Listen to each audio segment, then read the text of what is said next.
आभासी तौर पर इस वीडियो के माध्यम से आप सभी छात्रों का मैं अभिवादन करता हूं। दोस्तों, मैं Anil Kumar, assistant professor political science. आज की इस वीडियो के माध्यम से हम बीए फाइनल ईयर के टॉपिक मैकियावेली को अपने युग का शिशु क्यों कहा जाता है, ये मैकियावेली हैं, आप इनका चित्र देख सकते हैं, और उनको अपने युग का शिशु क्यों कहा जाता है, इस बात पर हम आज चर्चा करेंगे। तो इसके कारण क्या है कि उनको अपने युग का शिशु क्यों कहा जाता है, वो 5-6 कारण हैं। पहला कारण है पुनर्जागरण आंदोलन, दूसरा है शक्तिशाली निरंकुश राजतंत्रों की स्थापना, तीसरा है राष्ट्रीयता की भावना, चौथा है धर्म और नैतिकता, पांचवा है इटली का राजनीतिक विभाजन और उसकी दुर्दशा। तो चलिए अब विस्तृत से हम इस बात का अध्ययन करते हैं कि मैकियावेली अपने युग के शिशु कैसे हैं, Machiavelli as the child of his times कैसे हैं।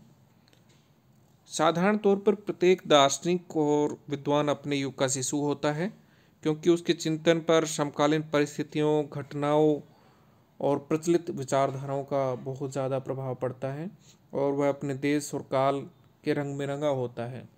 दोस्तों, हर एक व्यक्ति के विचार उसके वातावरण की उपज होते हैं। उस समय का सामाजिक, आर्थिक, राजनीतिक जो वातावरण होता है, उसी से प्रभावित होकर के व्यक्ति के दिमाग में विचार उत्पन्न होते हैं। लेकिन मैकियावेली के ऊपर उसके युग का, उस युग के समय के वातावरण का बहुत ज़्यादा प्रभाव पड़ा।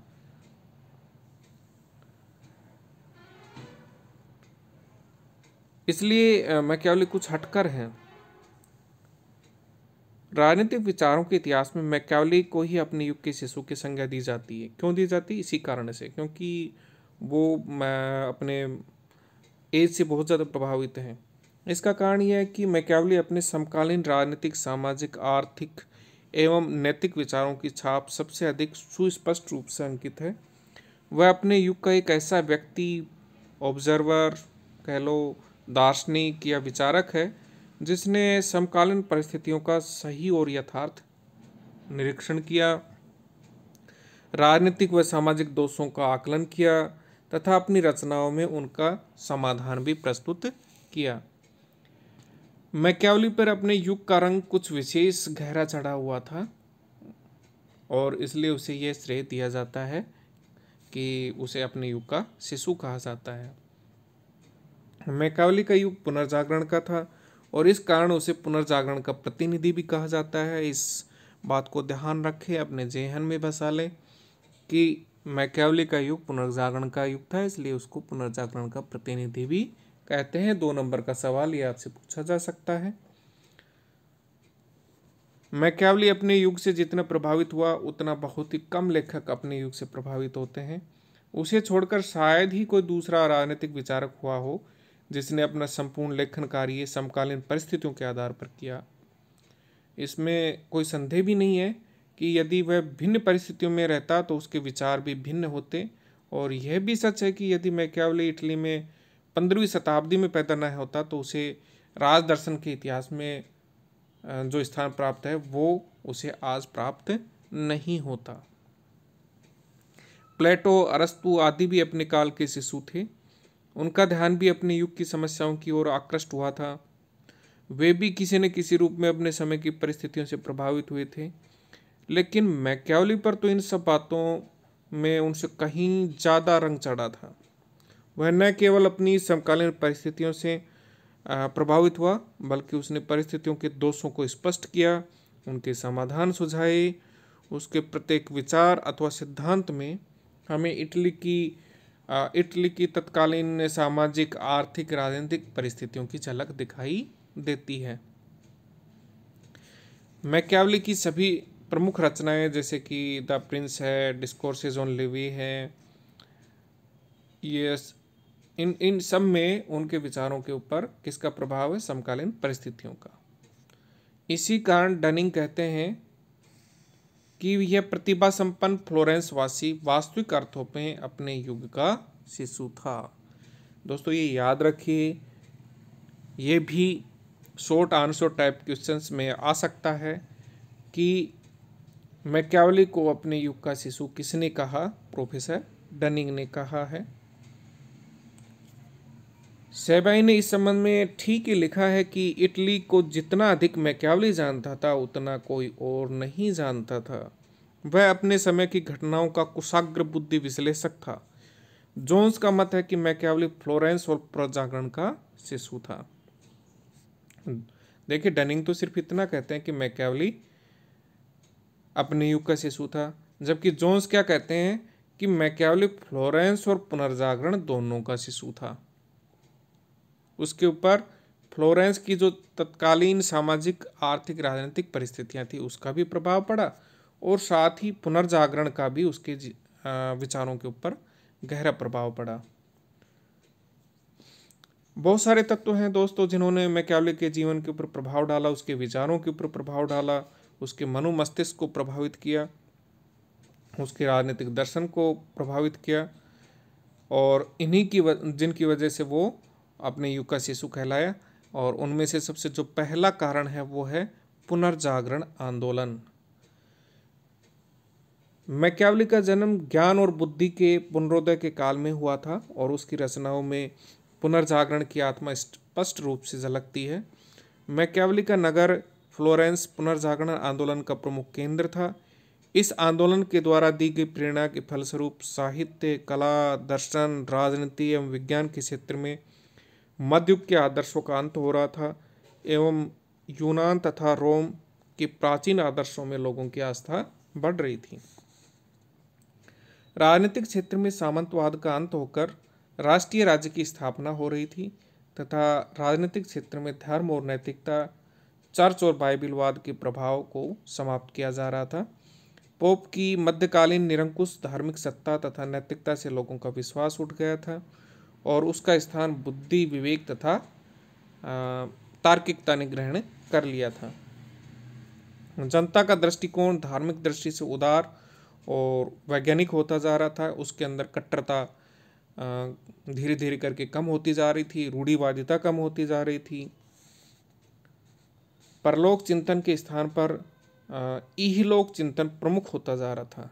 पहले लोग ईश्वर, आत्मा, स्वर्ग इत्यादि के बारे में सोचते थे, लेकिन धीरे धीरे लोगों के समझ में आया कि ये जो जगत दिखाई देता है यही सच है, इसमें जो घटित हो रहा है वही सच है, और इस वजह से लोग इहलोक के संबंध में चिंतन करने लगे, तार्किक तरीके से, वैज्ञानिक तरीके से चिंतन करने लगे। और इस काल में व्यापार और छापा खाने की कला, यातायात के साधनों का विकास हुआ, जीवन में नई चेतना आई, नए दृष्टिकोण और स्वतंत्रता की नई भावना जागृत हुई, जीवन में नवीन मूल्यों का जन्म हुआ। इस तरीके से पुनर्जागरण आंदोलन की एक महत्वपूर्ण विशेषता यह थी कि वह मध्ययुग के प्रभाव से पूर्णतः मुक्ति के उद्देश्य से प्रेरित था। फ्लोरेंस वासी होने के कारण मैकियावेली पर भी इसका गलत प्रभाव पड़ा और उसने उसमें प्रेरित होकर धार्मिक और नैतिक मान्यताओं से मुक्त होकर प्राचीन इतिहास के अपने अध्ययन के आधार पर राजनीति के क्षेत्र में बिल्कुल ही नए विचारों का प्रतिपादन कर दिया। ऐसे विचार जो सिर्फ बिल्कुल नए ही नहीं थे बल्कि एक नई दिशा दिखाने वाले भी थे। और इस ओर संकेत करते हुए जोन्स के कथन को मैं उद्धृत करूंगा कि उन्होंने कहा था कि उसकी कृतियों में उसके युग की वास्तविक स्थिति के दर्शन होते हैं, उसकी रचनाओं में, उसके पुस्तकों में उस समय के, उस युग की वास्तविक तौर पर हम दर्शन कर सकते हैं। व्यक्ति का महत्व और उसका सौंदर्य, बौद्धिक तर्कवाद और सांसारिक मर्यादा का निरूपण, उद्गमनात्मक पद्धति का अनुसरण, राष्ट्रीयता की भावना का नेतृत्व तथा पारलौकिक के स्थान पर लौकिक उद्देश्यों की उपलब्धि का औचित्य आदि इतने सारे तथ्य हैं जिनका समर्थन मैकियावेली ने अपने विचारों और कृतियों में किया है। ये सारे सिद्धांत, सारे के सारे सिद्धांत किसकी देन है? पुनर्जागरण युग की देन है। इसलिए जब हम ये कहते हैं कि मैकियावेली अपने युग का शिशु था तो ये कहने के पीछे सबसे बड़ा जो कारण है वो ये है कि वो दौर पुनर्जागरण का था। उसमें धार्मिक रूढ़िवादिताएं, कट्टरपंथी ताकतें धीरे धीरे कमज़ोर हो रही थी और साथ ही उदारवाद हावी हो रहा था। वैज्ञानिकता की भावना का विकास लोगों में हो रहा था। तर्क के आधार पर चीज़ों को साबित किया जा रहा था और पारलौकिक जगत की बजाय इहलौकिक जगत को महत्व दिया जा रहा था। अतः उसे अपने युग का तो माना ही जाएगा, मैकियावेली को अपने युग का शिशु तो माना ही जाएगा। उसने राजनीतिक समस्याओं को सुलझाने के लिए जो सुझाव दिए उनमें पुनर्जागरण की स्पष्ट छाप देखी जा सकती है। नंबर 2 है दोस्तों, शक्तिशाली निरंकुश राजतंत्रों की स्थापना। पुनर्जागरण काल भारी राजनीतिक परिवर्तनों का काल था। जब मैकियावेली का आविर्भाव हुआ तो परिषदीय आंदोलन समाप्त हो चुका था। शक्तिशाली शासकों ने सामंतों व उनकी प्रतिनिधिमूलक संस्थाओं का दमन करके निरंकुश राजतंत्र स्थापित कर दिए थे। पश्चिमी यूरोप के लगभग सभी राज्यों में सामंतों के हाथ से शक्तियां छीनकर राजाओं के हाथ में केंद्रित हो गई थी। यह युग राज्य और चर्च दोनों में वीर पुरुषों की निरंकुश सत्ता का युग था। इंग्लैंड में हेनरी सप्तम, फ्रांस में लुई एकादश, चार्ल्स अष्टम व लुई द्वादश ने, और स्पेन में फर्डिनेंड ने निरंकुश राजतंत्रों की स्थापना कर ली थी। ये राज्य ताकतवर शासकों के नेतृत्व में दिन प्रतिदिन और ज़्यादा ताकतवर और समृद्धशाली होते जा रहे थे। वास्तव में यह युग सबल राजतंत्र का युग था। मैकियावेली की रचनाओं में इस आदर्श का पर्याप्त प्रमाण मिलता है। उसने इटली के लिए एक ऐसे शासन की कल्पना की जिसमें इटली की समस्त राजनीतिक शक्ति का केंद्रीकरण हो तथा जो इटली में एकता स्थापित कर सबल राजतंत्र की स्थापना कर सके। तीसरा है दोस्तों, राष्ट्रीयता की भावना। ये राष्ट्रीयता की भावना उसमें इसलिए जागृत हुई कि उस समय इटली जो था वो बिल्कुल बिखरा हुआ था और असंगठित था। उसके आसपास के राज्य जो थे, जैसा कि मैंने बताया स्पेन वगैरह, वो बहुत शक्तिशाली होते जा रहे थे और निरंकुश राजतंत्र के कारण वहाँ कोई प्रतिरोध नहीं होता था। विकास के नए नए आयाम स्थापित किए जा रहे थे, निरंतर विस्तार करते जा रहे थे, वो निरंतर शक्तियाँ अर्जित करते जा रहे थे। तो मैकियावेली में भी कहीं ना कहीं ये राष्ट्रीयता की भावना जागृत हुई कि इटली को भी संगठित, सुदृढ़ और मजबूत राज्य के रूप में परिणित होना चाहिए। अगला बिंदु है धर्म और नैतिकता। 14वीं सदी में पोप के विश्व साम्राज्य का सपन नष्ट हो चुका था। पोप कहते थे कि वैश्विक तौर पर चर्च की सत्ता होगी, तो वो उनका सपन पूरी तरह से 14वीं सदी में खत्म हो गया। पोप के विलास में जीवन और कुकर्मों ने लोगों के हृदय में धर्म के प्रति विश्वास एवं श्रद्धा समाप्त कर दी। पोप अलेक्जेंडर 6 जो था, छठा था, उसका उदाहरण देते हुए मैकियावेली ने लिखा है कि उसने जीवन भर धोखा देने के अतिरिक्त और कोई कार्य नहीं किया।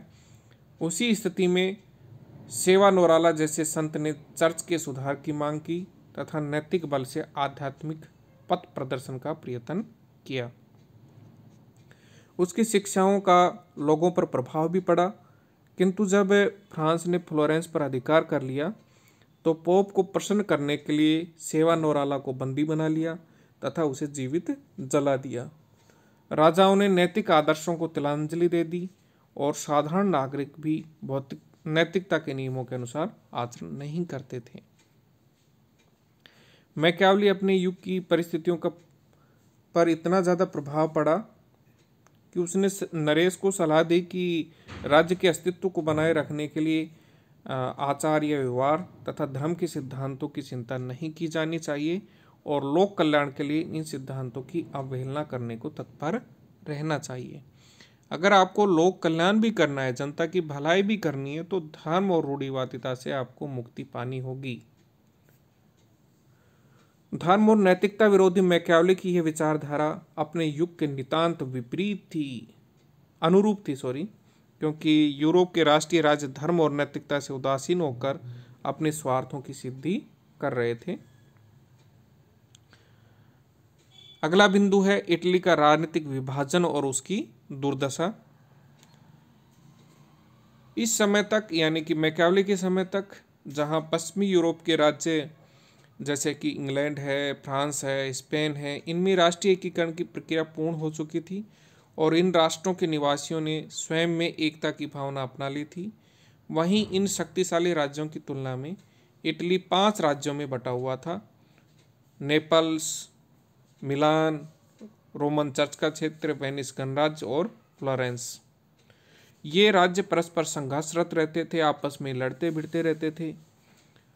पोप उनके संघर्षों से लाभ उठाने का प्रयत्न करते थे और वे कभी फ्रांस व कभी स्पेन को इटालियन राज्यों के आंतरिक मामलों में हस्तक्षेप करने के लिए प्रोत्साहित करते रहते थे।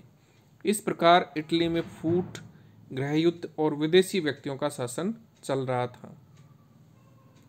इटली के इस राजनीतिक विभाजन और राज्यों के पारस्परिक संघर्ष ने देश को बड़ा दुर्बल बना दिया था और वह आसानी से शक्तिशाली पड़ोसियों की महत्वाकांक्षा का शिकार बनने लगा था। फ्रांस और स्पेन की आंखें तो सदैव ही इन राज्यों पर लगी रहती थी कि कब मौका मिले और कब उन्हें डस लिया जाए, उनको हड़प लिया जाए, उनके क्षेत्र के ऊपर का कब्जा कर लिया जाए।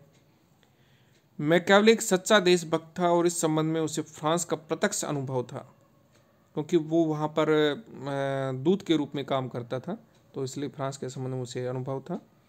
अतः वह फ्रांस की भांति एक शक्तिशाली राष्ट्रीय राजा की अध्यक्षता में इन राज्यों का एकीकरण करना चाहता था, ताकि एक तरफ तो देश की अराजक व अशांत स्थिति पर काबू पाया जा सके और दूसरी ओर विदेशी आक्रमण से देश की रक्षा हो सके।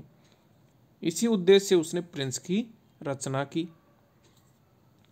प्रिंस के अंतिम अध्याय में उसने इटली की दुर्दशा पर बहुत ही ज़्यादा दुख प्रकट करते हुए मेडिची घराने के जो गुइलियानो थे उनसे ये आशा प्रकट की मैकियावेली ने कि वह इटली का एकीकरण करे और मूसा की भांति उसे विदेशी बर्बरों की दास्ता से मुक्त करे।